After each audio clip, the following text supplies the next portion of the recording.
Hello बच्चों, नमस्कार। एक बार फिर से आपका हमारे YouTube चैनल में स्वागत करते हैं। बच्चों, आज इस वीडियो में हम सॉल्व करने वाले हैं कुमार मित्तल के एक्सरसाइज का क्वेश्चन नंबर 44। ठीक है, इससे पहले हमने बहुत सारे क्वेश्चन हमने सॉल्व किए हैं, न्यूमेरिकल सॉल्व किए हैं चैप्टर नंबर 4 के वैद्युधारिता। ठीक, और ये जो वीडियो है, इस वीडियो में हम डिस्कस करेंगे क्वेश्चन नंबर 44, क्वेश्चन नंबर 45, 46, 47। ठीक है, कुछ क्वेश्चन इसमें सॉल्व करते हैं, देखते हैं। चलिए क्वेश्चन नंबर 44। ठीक है, क्वेश्चन को स्टार्ट करने से पहले मैं आपके साथ एक इंफॉर्मेशन शेयर करना चाहता हूँ। ठीक है, अगर आप सारे बुक्स के पीडीएफ, नोट्स के पीडीएफ, ठीक है ना, अगर डाउनलोड करना चाहते हैं तो आपको क्या करना है, डिस्क्रिप्शन में एक टेलीग्राम ग्रुप का लिंक दे रखा है, टेलीग्राम ग्रुप का लिंक दे रखा है, उस ग्रुप को ज्वाइन करना है।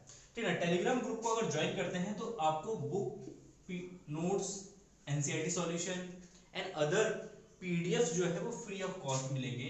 आपको कोई इसके लिए पे करने की जरूरत नहीं है। ऑलरेडी मैंने अब तक 4 चैप्टर्स के नोट्स इसमें सेंड कर चुका हूँ और बाकी हर रोज एक एक चैप्टर के नोट्स मैं इसमें सेंड कर रहा हूँ। तो प्लीज इस टेलीग्राम ग्रुप को ज्वाइन कर लीजिए। और आपसे रिक्वेस्ट है एक कि अभी हमारे चैनल में 17 के सब्सक्राइबर है और मेरा एक टारगेट है कि 31 जुलाई तक हमारे चैनल पे जो है 50 के सब्सक्राइबर पूरे होंगे। चलिए, ये मेरा एक एम है और इस एम को आप पूरा करेंगे, मुझे ये पूरी आशा है। ठीक है, और तीसरा एक इंफॉर्मेशन है कि मैं जल्दी से एक टेस्ट सीरीज स्टार्ट करने वाला हूं जिसमें हर चैप्टर्स के क्वेश्चंस दूंगा जो इंपॉर्टेंट क्वेश्चन है। तो इंपॉर्टेंट क्वेश्चन की टेस्ट सीरीज है। अगर इस टेस्ट सीरीज को भी अगर आप स्टार्ट करना चाहते हैं, फॉलो करना चाहते हैं, तो आपको टेलीग्राम ग्रुप को ज्वाइन करना होगा और इस चैनल पे 15 के सब्सक्राइबर को पूरा करना होगा। ठीक है, तो प्लीज चैनल को सब्सक्राइब कीजिए और अपने दोस्तों से भी सब्सक्राइब करवाइए। ठीक है, चलिए स्टार्ट करते हैं क्वेश्चन नंबर 44। और देखिए, ये 44 नंबर क्वेश्चन दे रखा है कि निम्न परिपथ में बिंदुओं ए व बी के बीच तुल्यधारिता ज्ञात कीजिए। तो सिंपल से यहाँ पे इस तरीके का एक सर्किट दे रखा है, थोड़ा सा कॉम्प्लिकेटेड है लेकिन हो जाएगा। मन में आशा है, विश्वास है, हो जाएगा 50 के सब्सक्राइबर। ठीक है, इसके बाद यहाँ पे एक कैपेसिटर कनेक्टेड है और इसके बाद यहाँ पे 2 कैपेसिटर कनेक्टेड हैं और इसके बाद हाँ, यहाँ से एक लाइन है और इस तरीके से ये कनेक्टेड है। ठीक है, इस तरीके का कनेक्शन है यहाँ पे। और ये देखा 8 माइक्रोफैरेड का, 8 माइक्रोफैरेड, ये 6 माइक्रोफैरेड और ये आपका 3 माइक्रोफैरेड और ये 2 माइक्रोफैरेड और ये 4 माइक्रोफैरेड,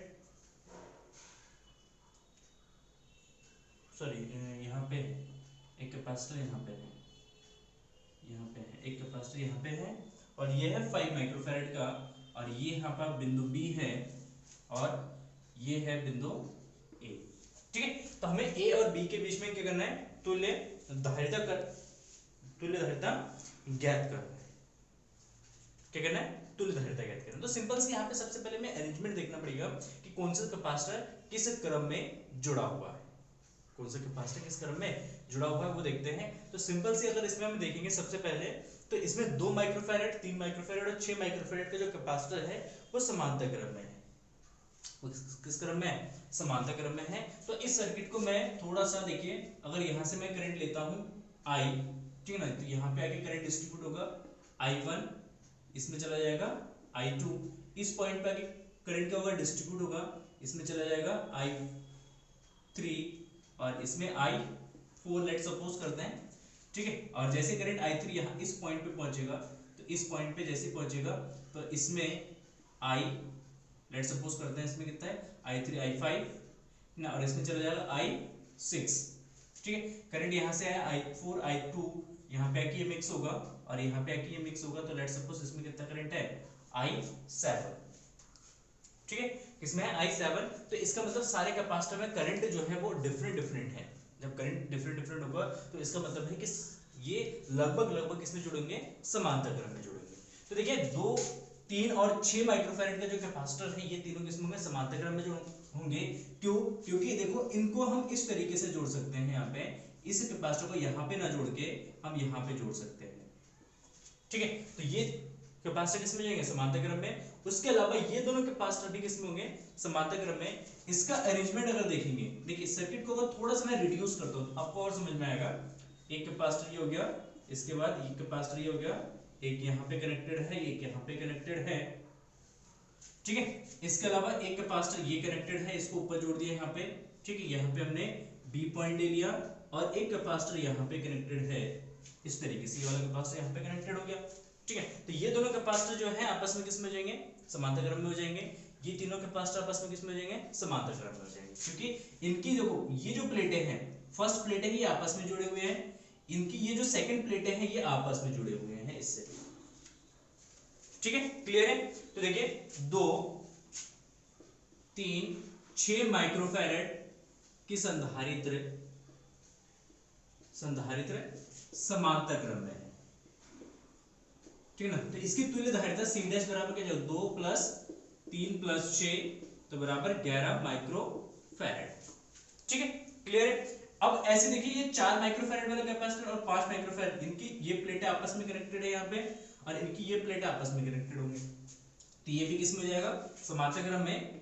4 माइक्रोफैरेड तथा 5 माइक्रोफैरेड के संधारित्र किसमें है? समांतर क्रम में जुड़ा है। जब ये समांतर क्रम में होंगे तो इनकी तुल्य धारिता C dash is equal to जाएगा, ये हो जाएगा आपका C dash is equal to 4 plus 5 बराबर 9 माइक्रोफैरेड, ठीक है। क्लियर है? कोई दिक्कत नहीं होनी चाहिए। अच्छा अब देखते हैं होगा क्या यहाँ पे। अब देखिए यहाँ पे एक कैपेसिटर बचेगा, यहाँ पे एक कैपेसिटर बचेगा, ठीक है। चलिए ये दोनों कैपेसिटर को मिटा देता हूं मैं यहाँ से, इसकी जगह एक कैपेसिटर बचेगा ये C डैश, ठीक है। अब इन दोनों कैपेसिटर की जगह एक कैपेसिटर बचेगा और ये हो जाएगा आपका C डबल डैश, और इसको इस तरीके से ये जुड़ा होगा। तो इसको अगर ऑब्जर्व करें तो देखना C डैश और C डबल डैश ये दोनों किस में जुड़ेंगे? समांतर क्रम में, क्योंकि ये दोनों प्लेटें आपस में कनेक्टेड है और ये दोनों प्लेटें आपस में आके किस में कनेक्टेड है? B से कनेक्टेड है। तो इसका मतलब C डैश व C डबल डैश किस में होंगे? समांतर क्रम में, ठीक है। जब ये समांतर क्रम में होंगे तो इसके तुल्य धारिता C triple dash is equal to, दोनों को ऐड कर देंगे तो 11 प्लस 9 बराबर हो जाएगा 20 माइक्रोफैरेड, ठीक है। अच्छा अब इन दोनों की जगह एक ही कैपेसिटर बचेगा, इसको ले लेते हैं, एक कैपेसिटर ये ले लेते हैं C ट्रिपल डैश, और ये दोनों कैपेसिटर आपस में श्रेणी क्रम में जुड़ेंगे, ठीक है।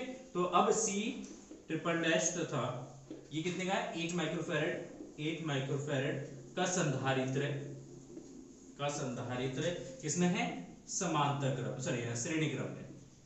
ये श्रेणी क्रम में हो जाएगा, श्रेणी क्रम में, ठीक है। जब इसको श्रेणी क्रम में जोड़ेंगे तो इसकी तुल्य धारिता हो जाएगा 1/C is equal to 1/20 plus 1/8, 1/20 plus 1/8। तो देखिए इसका जो एलसीएम हो जाएगा, एलसीएम कितना आएगा? इसका एलसीएम हो जाएगा हमारा 1/20 प्लस 1/8, तो 1 4 20 80 कितना हो जाएगा? 80, और ये जो 1/20 का इससे मल्टीप्लाई करेंगे तो जो 4 और प्लस 10 तो जो 14/80, और C इज इक्वल टू जो 18/40 माइक्रोफैरेड, ठीक है। तो ये इसका आंसर हो जाएगा। Note down.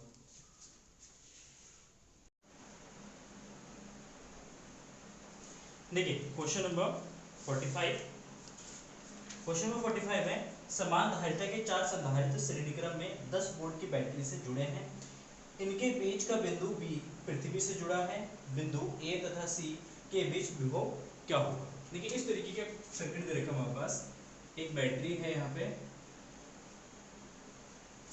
ठीक है, और इसके बीच में 4 कैपेसिटर जो है समान धारिता के 4 कैपेसिटर आपस में जुड़े हुए हैं। ये बिंदु A है और ये बिंदु B है और ये बिंदु C है। यहाँ पे 10 वोल्ट का एक विभवांतर लगाया गया है, 10 वोल्ट का एक विभवांतर लगाया गया है। तो हमें बताना है कि A बिंदु का विभव कितना है और C बिंदु का विभव कितना है। तो देखिए सबसे पहले 10 वोल्ट का जो विभवांतर वो ए और सी के बीच में लगाया गया है, तो इसका मतलब है कि एक इक्वेशन बनेगा VA माइनस VC। VA क्योंकि ये पॉजिटिव टर्मिनल के साथ कनेक्टेड है तो इसका विभव ज्यादा होगा, ये नेगेटिव के साथ कनेक्टेड है इसका विभव कम होगा, तो इसलिए VA minus VC is equal to 10 volt. ये होगा इक्वेशन नंबर फर्स्ट। ठीक है, दूसरी चीज अब यहाँ पे देखिए इसकी कैपेसिटी सी, इसकी कैपेसिटी सी, इसकी कैपेसिटी सी, इसकी कैपेसिटी V। सी लेट सपोज अगर इसका विभव V है, इसका विभव V, इसका विभव V, इसका विभव V हो जाएगा, तो इसका मतलब है कि इन दोनों बिंदुओं का विभवांतर कितना जाएगा 2V, और इन दोनों बिंदुओं का विभवांतर आपस में कितना जाएगा 2V हो जाएगा। ठीक है, तो दोनों का विभवांतर आपस में क्या हो जाएंगे, बराबर हो जाएंगे, तथा एक इक्वेशन बनेगा VA minus VB, VA minus VB, और V बिंदु जो है ये हमारा पृथ्वी से कनेक्टेड है। ऐसे V माइनस C बराबर हो जाएगा VB माइनस VC। ठीक है, क्लियर है। अच्छा, VC को इधर भेज देंगे तो VA plus VC is equal to VB, और ये भी हो जाएगा तो ये ट्वाइस हो जाएगा। लेकिन क्योंकि B बिंदु पृथ्वी से कनेक्टेड है, पृथ्वी का जो विभव होता है वो शून्य लेते हैं हम, तो VB बराबर कितना 0, तो VB बराबर 0 सब्स्टिट्यूट कर देंगे यहाँ पे, तो VA plus VC is equal to 0। इससे वैल्यू सब्स्टिट्यूट करेंगे यहाँ पे VA minus VC is equal to 10। ठीक, दोनों इक्वेशनों को सॉल्व करते हैं, ऐड कर देते हैं, तो 2VA इक्वल टू 10, तो VA is equal to 5 volt.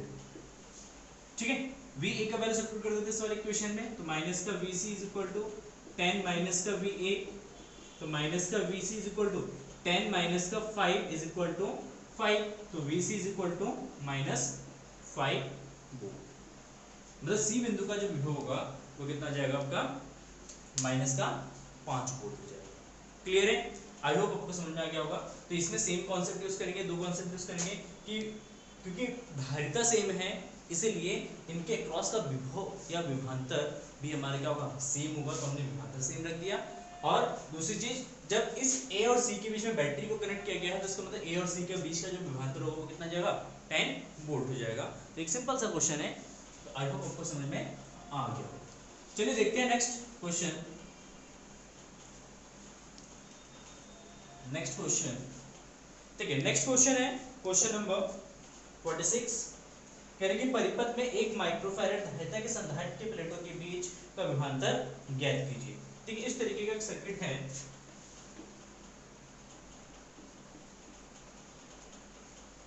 ये दो कैपेसिटर है और इसके साथ यहाँ पे एक कैपेसिटर है और इसके साथ यहाँ पे दो कैपेसिटर है, और इसके साथ यहाँ पे एक कैपेसिटर इस तरीके से जुड़ा है, और ये बिंदु B है और ये बिंदु A है। ठीक है, ये सर्किट दे रखा है, इसमें धारिता दे रखा है 1 2 और फिर है 4 3 6 और ये है 12 माइक्रोफैरेड। ठीक है, और इसके बीच में एक 6 वोल्ट की एक बैटरी लगी है, 6 वोल्ट की बैटरी है। तो हमें ये बताना है कि 1 माइक्रोफैरेड का जो कैपेसिटी वाला जो कैपेसिटर है, इस कैपेसिटर के क्रॉस कितना विभवांतर है ये हमें ज्ञात करना है। ठीक है, तो ये सिंपल सी बात है कि ये दोनों कैपेसिटर सीरीज में है, ठीक है ना, किसके साथ इसके साथ, तो इसका विभवांतर निकाल, इसकी तुल्य धारिता निकाल लेते हैं। सबसे पहले देखिए 3 और 6 माइक्रोफैरेड का जो कैपेसिटर है ये दोनों आपस में किसमें समांतर क्रम में, तो इनकी तुल्य धारिता C' इज इक्वल टू 3 + 6 बराबर जो 9 माइक्रोफैरेड। ठीक है, अच्छा इसके साथ 4 माइक्रोफैरेड वाला कैपेसिटर समांतर क्रम में जुड़ा है, सॉरी श्रेणी क्रम में जुड़ा है, तो 1/C" इज इक्वल टू 1/9 + 1/4, और इसको सॉल्व करेंगे तो ये 36, 4 + 9 तो 13/36, तो C" बराबर हो जाएगा 36/13 माइक्रोफैरेड। ठीक है, इसके साथ 12 माइक्रोफैरेड वाला जो कैपेसिटर होगा ये हमारा समांतर क्रम में है, ठीक है ना, तो C" तथा वह 12 माइक्रोफैरेड का जो धारिता है संधारित्र इसमें जाएंगे समांतर क्रम में। ठीक है, जब ये समांतर क्रम में है तो इस कंडीशन में इसकी तुल्य धारिता हो जाएगा C" is equal to 36/13 plus 12, 36/13 plus 12, ठीक है। तो ये हो जाएगा हमारा 12 और 13 की मल्टीप्लाई कर देंगे तो 36 प्लस 12 156 हो जाएगा ये, ठीक है। 12 या 36 का 6 से लेगा 3, 156/13, तो ये जाएगा तुम्हारा 6 और 6 12, 8 और 1 9 और 1 192/13, और इसको काटेंगे तो आएगा 14 माइक्रो फैराड, C''। अच्छा, अब इन तीनों की जगह एक ही हमारे पास एक कैपेसिटर होगा, दैट इज 14 माइक्रो फैराड, ठीक। अब ये तीनों कैपेसिटर जो है किसमें है, समांतर श्रेणी क्रम में जुड़े हैं, 1 माइक्रो फैराड, 2 माइक्रो फैराड तथा 14 माइक्रो फैराड का संधारित्र किसमें है, श्रेणी क्रम में है। इसके तुल्य धारिता जाएगा 1/C is equal to 1/1 plus 1/2 plus 1/14, ये तो होगा। इसका एलसीएम हो जाएगा 14 एकम 14, 7 दूना 14, 14 एकम 14, 14 7 21, 21 और 22, तो जब 22/14 काट देते हैं 2 से 11, 11/7, तो C इज इक्वल टू 7/11, ठीक है। अब टोटल धारिता निकल गया, हम आवेश निकालेंगे। परिपथ में आवेश Q is equal to C into V and that is equal to C कितना है 11 7/11 माइक्रोफैराड गुणा V कितना है 6 7 42/11 माइक्रोकूलम, इतना आवेश है। अच्छा, अब श्रेणी क्रम में क्या होता है, आवेश सेम रहता है, इस पे भी Q आवेश है, इस पे भी Q होगा और इस पे भी आवेश Q होगा, सब पे आवेश बराबर है। तो इसका मतलब जब आवेश बराबर होगा तो हम धारिता क्या निकाल सकते हैं, विभव निकाल सकते हैं। तो 1 माइक्रोफैराड के संधारित्र के सिरों के बीच विभव V इज इक्वल टू हो जाएगा या V1 इज इक्वल टू हो जाएगा Q/C1, इसकी धारिता ले लेते हैं C1। देखिए Q कितना है 42/11 micro coulomb divided by 1 micro farad, micro से माइक्रो कैंसिल, इसको डिवाइड करेंगे तो ये 42/11, तो ये जो 11×33 बचे कितना, 42 में से 33 घटा देंगे तो बचेगा 9, पॉइंट लगा देते हैं 0 90 11 88 बचा तो 20 11 दूना 22 लगभग, तो कितना 3.82 वोल्ट, इतना विभव हो जाएगा एक माइक्रोफैराड के संधारित्र के सिरों के बीच। क्लियर है, आई होप समझ में आ गया होगा, नोट कर लीजिए।